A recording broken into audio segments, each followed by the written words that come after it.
Hi, I'm Daniel, and the Yard House movie came out today, which was announced back in 2017, I think, but then no new info came out until it was moved to Netflix. I don't even think it was a lockdown decision.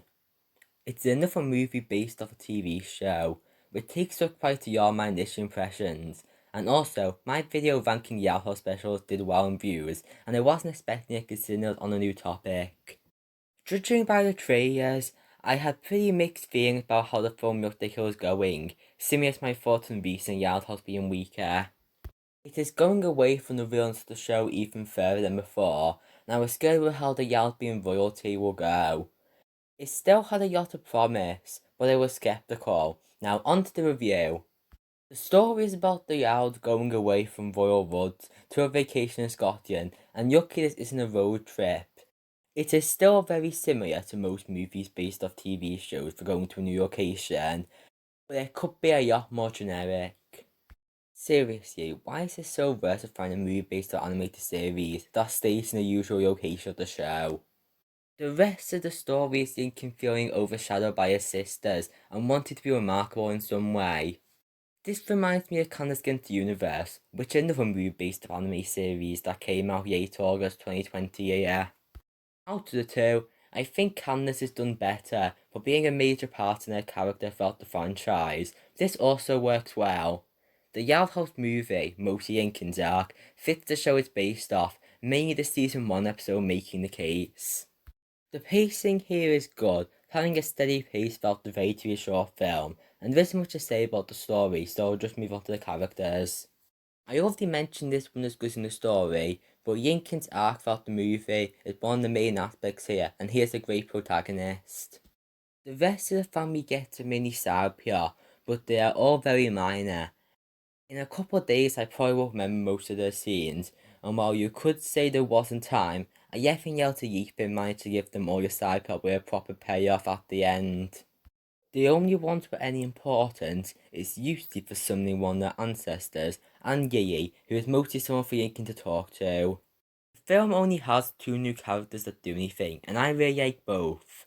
Angus is an entertaining character, and I like how his story ended, while the villain is surprisingly great when she seemed annoying in the trailer. The characters are overall pretty good.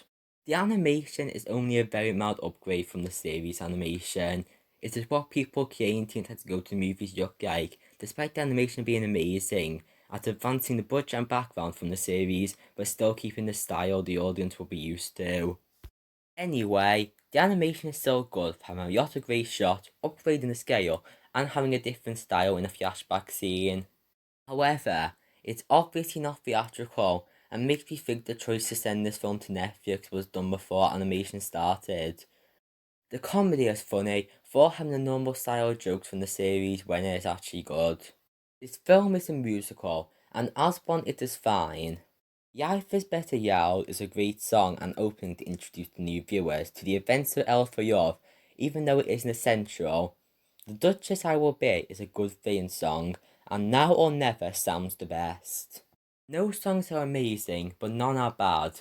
The weakest is probably Ordinary Me for the auto-tune.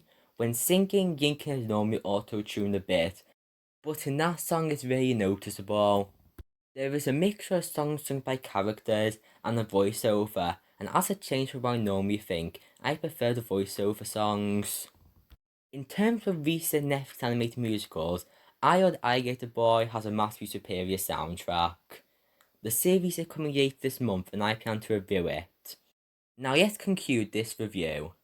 In conclusion, I would give the Yard House movie 8 out of 10 and would recommend recommendation. It's a good film that is fine for fans and people who haven't seen the show, although some things will be missed, but there's nothing really exceptional about it. Can I point out how bad this poster is and how everyone looks off? I think it would be better than most Yard House specials in my ranking. If it's included, it'll probably be 5th or 6th. I plan to make more Yard House videos in the future about certain characters, episodes, or even seasons depending on a few factors. The end.